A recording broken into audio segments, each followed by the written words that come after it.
Soal tes pendalaman materi Asesmen Standar Pendidikan Daerah atau TPM ASPD tahap 1 dari SMP MTS Kota Yogyakarta. Mari kita bahas bersama-sama. Nomor 1. Rizky mendapat tugas untuk melakukan pengukuran panjang dan diameter bagian dalam pipa paralon seperti gambar berikut. Nah, untuk membantu menyelesaikan tugasnya, disiapkan 4 macam alat ukur. Gambar 1 ini ada meteran. Gambar 2 ada mikrometer sekop. Gambar 3 ini ada penggaris plastik. Gambar 4 jangka sorong. Nah, alat ukur yang paling tepat digunakan untuk memenuhi keperluan tersebut secara berturutan adalah nomor titik-titik. Untuk mengukur panjang karena ini panjangnya lebih dari 20 cm ya, berarti kita pakai yang nomor 1, pakai meteran untuk mengukur panjang. Kemudian untuk diameter bagian dalam, nah jadi diameter bagian dalamnya di sini memakai jangka sorong yang ada rahang atasnya ini. Ini untuk diameter dalam, sedangkan yang bawah ini adalah untuk diameter luarnya. Begitu. Jawaban yang tepat adalah 1 dan 4. B. Nomor 2. Dua kelompok siswa mendapatkan tugas untuk membuat campuran. Kelompok 1 membuat larutan gula. Kemudian kelompok 2 membuat santan kelapa. Berdasarkan hasil percobaan, perbedaan sifat antara kedua campuran tersebut adalah, jadi larutan gula ini sifatnya homogen karena partikel penyusunnya tidak dapat dibedakan antara satu dengan lainnya. Jadi kita udah nggak bisa nih membedakan antara gula dengan airnya karena sudah larut sempurna. Jadi setiap bagiannya merata. Ini homogen. Kemudian yang santan ini kita masih bisa membedakan antara partikel penyusunnya yaitu air dengan ampas kelapanya tadi ini. Sehingga ini namanya heterogen. Sehingga jawaban yang dimaksud adalah yang A ya, A. Berikutnya nomor 3. Perhatikan tabel hasil pengujian sifat larutan menggunakan kertas lakmus berikut. Bahan yang sesuai untuk larutan X, Y, dan Z adalah titik-titik. Nah, ini misal nomor 1 ada HCl ya. Ini asam klorida. Lakmus merah tetap merah. Lakmus biru berubah jadi merah. Jadi asam itu dapat merubah lakmus biru menjadi merah. Ingat-ingat ya, asam jadi merah. Sedangkan kalau yang nomor 2 ini NaOH, ini lakmus merah menjadi biru. Sedangkan lakmus biru tetap biru. Sehingga untuk basa ini mengubah lakmus merah menjadi biru. Basa menjadi biru B, begitu ya. Nah, sehingga yang X ini lakmus merahnya berubah jadi biru, lakmus birunya tetap biru, sama seperti yang nomor 2. Jadi ini sifatnya basa. Kemudian yang nomor 4, ini merah tetap merah, biru tetap biru, berarti netral. Tidak ada yang berubah warnanya baik lakmus merah maupun biru. Kemudian yang Z, lakmus merah tetap merah, lakmus biru menjadi merah, berarti sifatnya adalah asam. Sehingga yang tepat untuk X adalah basa, ini sabun. Juga salah, ini asam. Kemudian yang Y adalah netral, air garam. Nih. Kemudian Kalau cuka dapur asam, air sabun basa. Kemudian yang Z ini asam, cuka dapur, cuka, ini basa, yang ini adalah netral, yang ini netral. Sehingga jawaban yang tepat adalah A. Kemudian nomor 4. Nomor 4, Adit melakukan percobaan pengukuran suhu menggunakan termometer tanpa skala. Untuk menentukan titik tetap atas dan titik tetap bawah dilakukan dengan langkah seperti gambar 1 dan 2. Kemudian memberinya skala. Adit mencelupkan termometer tersebut ke dalam air keran seperti gambar 3. Nah, hasil jika zat pada gambar 3 diukur menggunakan termometer skala Celcius, akan didapatkan hasil pengukuran titik-titik. Nah, kita perhatikan ketika es melebur atau titik tetap bawahnya ini menunjukkan berapa ini? 5 ya, 5. Sedangkan titik tetap atasnya menunjukkan skala 55. Jadi, di sini misalnya ini adalah termometer X, titik tetap bawahnya adalah 5, titik tetap atasnya adalah 55 di sini tadi ya. Nah, di sini terukur berapa skala ini yang ditunjuk? 15. Jika kita ukur menggunakan skala termometer Celcius C dengan titik tetap bawahnya adalah 0, titik tetap atasnya adalah 100 derajat Celcius. Nah, maka berapa nilai yang ditunjuk atau skala yang ditunjuk oleh termometer Celcius atau T yang sama dengan 15 derajat X tadi ini berapa?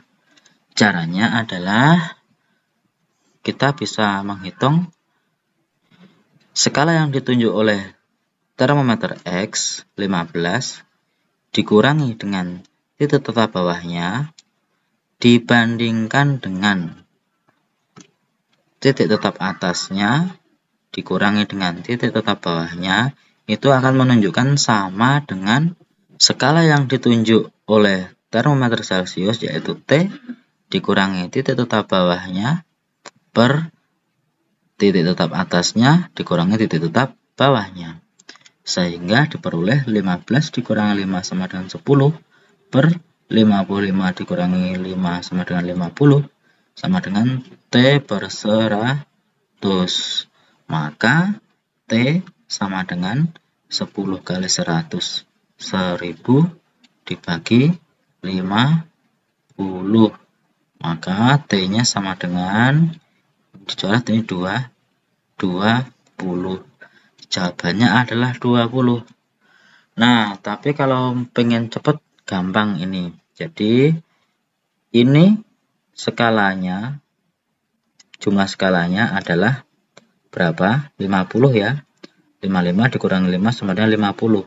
Dibandingkan dengan skala termometer Celcius, yaitu 100, maka kan perbandingannya 1 banding 2.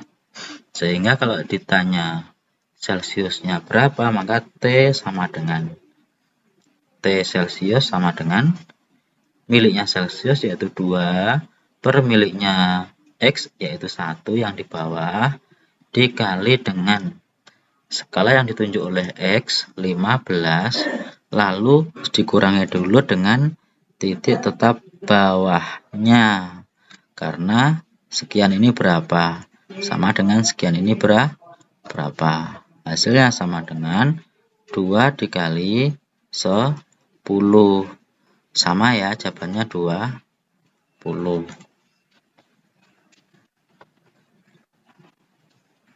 Berikutnya nomor 5. Sebuah benda dengan massa 5 kg digunakan untuk menguji ketahanan jatuh keramik seperti pada infografis ini. Berikut adalah hasil analisis berkaitan dengan infografis. Kita lihat ya, 1. Energi potensial benda bertambah 20 Joule ketika berubah posisi dari A ke B. Kita bisa ngitung ya, energi potensial itu rumusnya M kali G kali H. masanya adalah 5 kg dikali gravitasi 10 dikali, karena di sini perubahan energi berarti hanya perubahan posisinya dari sini sampai sini itu adalah 60 cm atau 60/100, 0,6 meter, sama dengan 5 dikali 6, 30 joule. Sehingga yang betul yang nomor 2 ya, energi potensial benda berkurang 30 joule. Karena dari A ke B, semakin ke bawah semakin berkurang energi potensialnya. Kemudian yang nomor 3, energi mekanik benda berkurang 20 joule. Salah. Energi mekanik di setiap posisi itu sama. Sehingga yang betul yang nomor 4. Energi mekanik benda bernilai sama ketika di B maupun ketika menyentuh tanah maupun ketika saat di A. Sehingga jawaban yang benar adalah 2 dan 4. C. Soal nomor 6. Nah, bumi beredar mengelilingi matahari atau berevolusi membentuk sudut kemiringan 23,5 nih, 23,5 derajat terhadap bidang ekliptika. Nih bidang ekliptikanya. Sebagai akibatnya, tidak semua daerah di bumi mengalami siang dan malam dengan durasi yang sama. Suatu ketika bumi berada pada posisi seperti pada gambar ini. Nah, berikut ini adalah pernyataan yang berkaitan dengan kondisi di permukaan bumi akibat posisi bumi tersebut.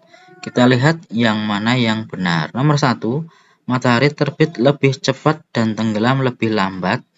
Kalau lebih cepat terbit, lebih lambat tenggelam, berarti ini siangnya lebih lama ya, lebih lama. Di wilayah nomor 5, kita lihat wilayah nomor 5. Nah, di sini yang mendapat cahaya lebih banyak itu adalah belahan bumi bagian utara ini. Ya kan? Sehingga belahan bumi utara siangnya lebih lama. Lebih lama. Sedangkan yang belahan bumi selatan malamnya yang lebih lama. Gitu. Sehingga yang siang lebih lama itu adalah 1, 2, 3. Jadi yang nomor 1 salah. Berarti yang nomor 2 yang betul. Kemudian nomor 3 dan 4, daerah nomor 1 siang lebih lama. Betul ya. Kemudian daerah nomor 6 siang lebih lama, salah. Nomor 5, daerah nomor 3 memiliki waktu siang lebih lama dibandingkan nomor 4. Betul ya, betul. 2, 3, dan 5. Berikutnya nomor 7. Sebuah mobil yang mengalami kebocoran oli bergerak membentuk grafik kecepatan terhadap waktu seperti gambar berikut. Nah, ini grafik kecepatan terhadap waktu.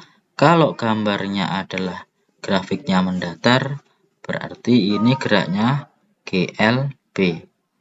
Kalau grafiknya turun, berarti GLBB diperlambat. Sedangkan kalau grafiknya naik, berarti GLBB dipercepat. Nah, mana pola yang sesuai? Jadi GLBB dipercepat, GLB itu jarak titik-titiknya sama dari P ke Q. Jadi yang ini Sama, betul. Yang ini nggak sama ya, ini nggak sama P ke Q. Ini juga nggak sama P ke Q. Yang P ke Q ini sama. Kemudian yang Q ke R, GLBP diperlambat, berarti semakin ke R semakin lambat, semakin rapat titik-titiknya. Berarti ini betul. Yang ini salah, kebalik. Yang ini Q ke R salah, ini sama. Yang ini Q ke R semakin rapat, betul. Nah, dengan demikian yang tepat adalah D. Yang P ke Q, ini jarak titik-titiknya itu sama, berarti GLB. Yang Q ke R, semakin ke R semakin rapat titik-titiknya, berarti semakin lambat. Dari R ke S, semakin jauh jarak titiknya, berarti semakin cepat. GLBP dipercepat. Nomor 8. Sebuah rumah dirancang dengan sketsa seperti gambar. Pekerjaan tersebut membutuhkan peralatan untuk memudahkan dalam pengerjaannya. Peralatan yang digunakan antara lain: 1. Ini ada tangga. 2. Kampak.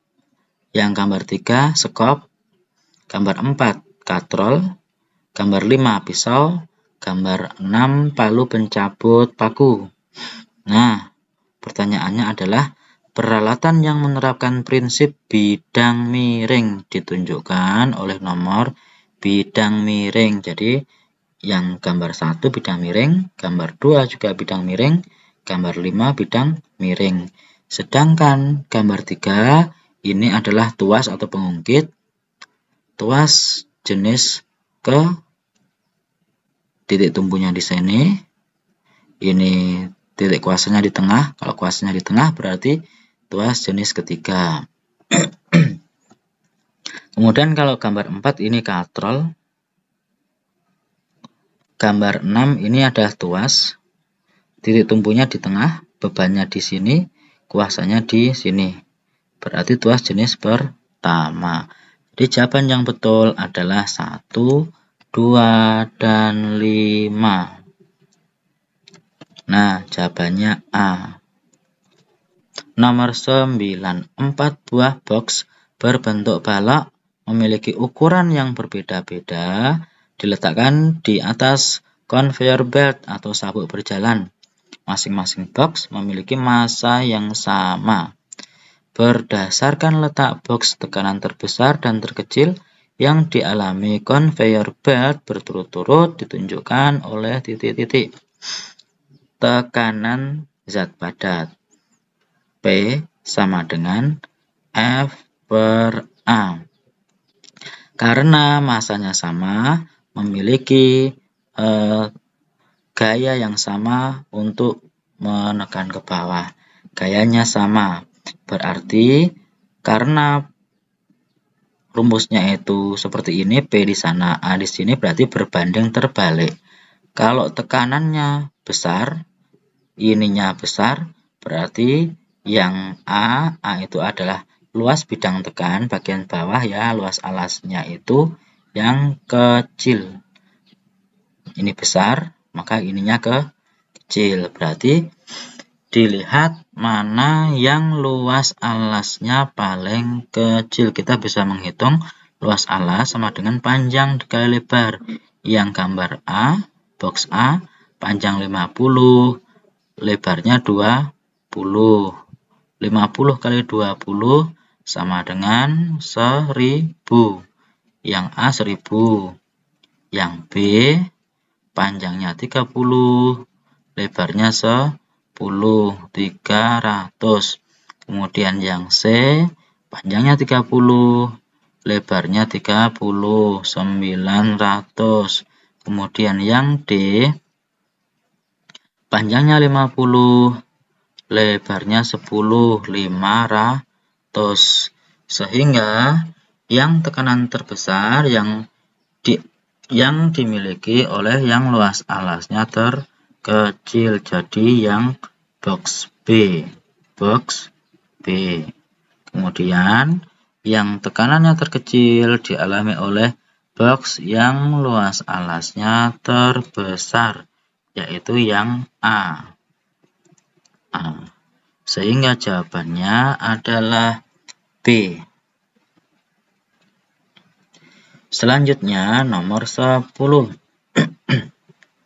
Rani melakukan percobaan ayunan sederhana menggunakan tali dan beban seperti gambar. Pada langkah percobaan tersebut, Rani mengganti beban dan panjang tali yang bervariasi, serta mengukur waktunya menggunakan stopwatch untuk setiap 10 getaran ayunan. Data hasil percobaan yang diperoleh disajikan tabel ini. Nah, ini ada massa beban, massanya 50, 100, 150. Panjang talinya 50, 50, dan 100. Waktunya seperti ini. Nah, pertanyaannya adalah, Rani menganalisis data tersebut, memperoleh kesimpulan. Nah, kesimpulan yang tepat adalah, kita cek ini. Panjang talinya apakah mempengaruhi periode atau frekuensinya apa tidak? Panjang tali. Nah, berarti kita bandingkan panjang tali 50 dengan panjang tali 100 dengan massa beban yang sama, misalnya kita pilih 50. Ternyata waktu untuk 10 ayunan, yang ini 14, yang ini 21. Kalau kita cari yang namanya periode itu kan waktu satu getaran atau waktu satu ayunan. Kalau 10 ayunan itu 14 sekon, berarti ini periodenya 1,4 sekon. Sedangkan yang ini periodenya sama dengan 2,1 sekon. Artinya, semakin panjang tali, semakin besar periodenya. Jadi butuh waktu untuk satu kali getaran lebih lama. Jadi kalau saya gambarkan, ini panjang tali 50, yang ini panjang tali 100. Untuk berayun satu kali getaran, satu kali bolak-balik, yang ini butuh waktu 1,4 sekon. Yang ini untuk berayun bolak-balik, ini satu kali bolak-balik butuh waktu yang lebih lama, yaitu 2,1. Bisa dibayangkan ya, kalau talinya panjang, ayunnya itu agak lambat, begitu kalau pendek lebih cepat. Artinya semakin panjang tali, semakin besar periodenya. Nah, jadi jawabannya yang nomor 1 betul ya, betul. Nah, yang namanya periode itu berbanding terbalik dengan frekuensi. Jadi frekuensinya semakin kecil. Jadi nomor 2 salah ya. Kemudian nomor 3, massa beban tidak mempengaruhi besarnya periode getaran. Kita lihat massa beban di sini. Ini massanya beda-beda dengan panjang tali yang sama. Misal ini panjang talinya sama. Ya, kemudian ini massa bebannya berbeda-beda nih. Ternyata kita lihat ini waktu untuk 10 ayunan 14, 14, 13. Artinya apa? Ini tidak berbeda secara signifikan. Berarti waktunya sama, relatif sama. Berarti tidak mempengaruhi periodenya. Jadi massa beban tidak mempengaruhi besarnya periode getaran. Betul ya? Nah, kemudian yang nomor 4, waktu tempuh 10 kali getaran tidak menentu untuk panjang tali yang berbeda. Salah ya, tadi dikatakan panjang tali, semakin panjang tali, periode getaran itu semakin besar. Jadi ini sudah tertentu ini, sudah benar. Jadi nomor 4 salah. Nah, sehingga jawabannya adalah B. Berikutnya, oke, kita bahas di video yang selanjutnya. Terima kasih.